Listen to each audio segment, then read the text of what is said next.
There is a deal that most Americans have never heard of, a backroom handshake that quietly ran the global economy for 50 years and handed the United States a financial superpower nobody else could touch. It wasn't the Constitution, it wasn't the military, and it wasn't Silicon Valley. It was oil. Specifically, it was who got to sell oil, and in what currency. And that deal, the one that made the dollar the most powerful piece of paper on earth, is quietly coming apart at the seams, and almost nobody is talking about it. So today, we're going to talk about the petrodollar, what it actually is, why it gave America a cheat code that no other country in history has ever had, and what happens to your wallet, your mortgage, and your retirement when that cheat code gets patched. Because here's the thing, the dollar's dominance isn't natural, it isn't inevitable, it was engineered. And the engineer was a sweaty, desperate Nixon administration in the summer of 1974, just trying to stop the world from falling apart. Let's rewind. It is 1971. Nixon just blew up the Bretton Woods system, which was the post-World War II agreement that pegged every major currency to the dollar, and pegged the dollar to gold at $35 an ounce. The idea was elegant. You print dollars, you back them with gold, the world trusts the dollar, and international trade runs smoothly. And it worked beautifully, right up until America printed way more dollars than it had gold to back. When France showed up and said, "We'd like to exchange our dollars for gold, please," the math didn't add up. Nixon panicked, closed the gold window, and suddenly the dollar was backed by nothing but vibes and the US government's word. Which, depending on who you ask, is either reassuring or terrifying. So now the world had a problem. What gives the dollar value if it is not gold? And the answer the Nixon administration came up with was both brilliant and deeply cynical: oil. In 1974, the United States struck a deal with Saudi Arabia. The Saudis would sell their oil exclusively in US dollars. In return, America would provide military protection and weapons to the Saudi royal family. It was a simple trade. Saudi security in exchange for dollar supremacy. And just like that, the petrodollar system was born. Here is why this deal was so ridiculously powerful. Every country on Earth needs oil. Every factory, every car, every cargo ship runs on energy. And energy meant oil, and oil meant dollars. So if you are Japan and you want to buy oil from Saudi Arabia, you first need to get your hands on dollars. If you are Germany, same deal. If you are Brazil, same deal. Every single country on the planet had to hold dollars just to participate in the global economy, which meant demand for dollars was essentially baked into the foundation of civilization. This is what economists call exorbitant privilege. And that privilege meant the United States could do something no other country could do. It could run massive deficits, borrow cheaply, print money, and export inflation abroad, because no matter how many dollars America printed, the world needed them to buy the oil that kept their economies alive. It is like being the only person in a card game who gets to print new cards whenever they want, while everyone else has to earn them. And for 50 years, it worked. America borrowed trillions, funded wars, built infrastructure, expanded social programs, and the dollar stayed king because the alternative was getting cut off from the global oil market. And then things started getting complicated. Because here is where the story starts to rhyme with something older and scarier. In 1900, the British pound was the global reserve currency. Britain ran the world's largest empire. Sterling was trusted everywhere. London was the financial center of the planet. And then came 2 world wars, a collapsed empire, and a United States that emerged from World War II, holding 2/3 of the world's gold. By 1956, during the Suez Crisis, America essentially told Britain to stand down, and Britain had no financial leverage to say no. Within 2 decades, the pound had lost its reserve currency status. And when a currency loses reserve status, the country behind it suddenly has to borrow at higher rates, import inflation it can't control, and watch its international influence evaporate. Britain went from ruling the world to begging the IMF for a bailout. By 1976, that is what reserve currency loss looks like in practice. And right now, the early warning signs are showing up again. Just in different packaging. Let's start with the numbers, because the numbers are wild. In 2000, the dollar made up about 71% of global central bank reserves. Today, that number is down to roughly 58%. That is a 13-point drop in 25 years.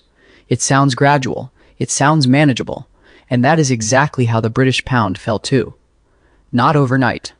Slowly. Then all at once. Now here's the part nobody puts in the headlines. Saudi Arabia, the linchpin of the original petrodollar deal, has started accepting yuan. In 2023, Saudi Arabia completed its first oil trade settled in Chinese yuan. It was a small transaction, but symbolically, it was like watching someone quietly remove one leg from a table and hoping nobody notices it is wobbling. And Saudi Arabia isn't alone. Russia started pricing energy exports in rubles and yuan after sanctions froze $300 billion of its foreign reserves. Think about that for a second. The US used the dollar as a weapon, froze a sovereign nation's dollar reserves, and the rest of the world watched and thought, that could be us. Brazil and China have started settling trade in yuan. India is buying Russian oil in rupees. The BRICS nations, which now represent over 40% of global GDP, have been loudly discussing an alternative reserve currency or payment system. None of these individual moves is fatal on its own, but together, they represent a slow and deliberate vote of no confidence. And here is the gut punch. The United States is making it worse, because the exorbitant privilege of reserve currency status doesn't just let you borrow cheaply. It also lets you run deficits you shouldn't be able to run. The US national debt is now north of $36 trillion. The annual deficit is over $1.8 trillion and climbing.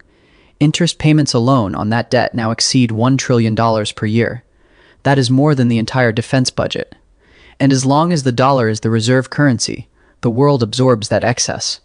But if the world stops absorbing it, the music stops. America would have to actually live within its means for the first time in half a century, which, if you've seen the federal budget lately, is not something the government is prepared for. Now, let's talk about what this actually means for regular people, because most of this conversation happens between economists who talk in basis points and ignore the part where this affects your grocery bill. If dollar dominance fades meaningfully, even partially, three things happen that hit ordinary Americans directly. First, inflation gets worse and stays worse. Right now, America exports a lot of its inflation to the rest of the world because everyone needs dollars and will accept them. If that demand softens, more dollars pile up domestically, and prices rise because there is more money chasing the same goods. The inflation of 2021 to 2023 was painful. That was a temporary supply shock. Structural de-dollarization would be that pain, but permanent. Second, borrowing costs go up for everyone. The reason mortgages in the US are priced the way they are, the reason the government can borrow at rates it borrows at, is because the dollar is the world's safe haven asset. If that premium disappears, the cost of money in America goes up. Your mortgage rate goes up. Credit card rates go up. The government has to offer higher yields to attract buyers for its debt. And a government paying more to borrow has to either cut spending or raise taxes to cover the gap. Neither of those options is fun at the dinner table. Third, America loses its geopolitical leverage. The dollar isn't just a currency. It is a weapon. Sanctions work because if you cut someone off from the dollar system, you cut them off from global trade. That leverage disappears the moment enough of the world builds payment systems that don't touch the dollar. And they are building them slowly, deliberately, quietly.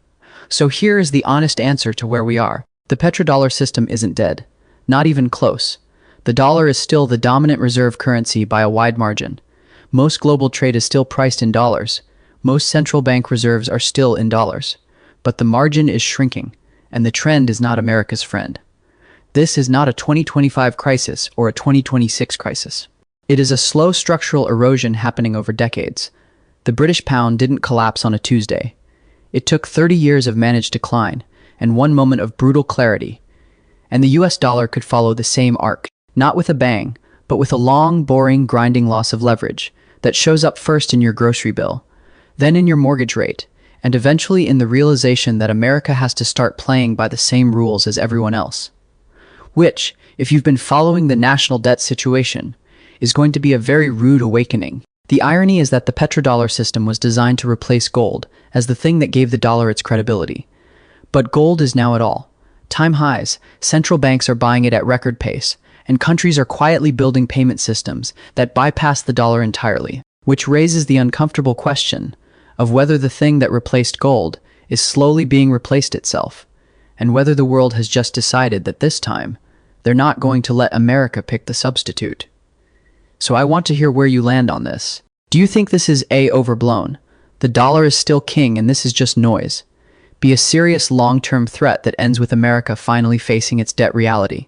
Or C, something in between, a slow-managed decline that grinds down the standard of living for ordinary Americans, while the headlines say everything is fine. Drop your take in the comments because I'll be reading through them. And one more thing. If anyone tells you the dollar is either completely safe or about to collapse next Tuesday, they're either selling something or guessing. The truth is always messier, always slower, and always more boring than the headline. Which is exactly why most people miss it until it is too late.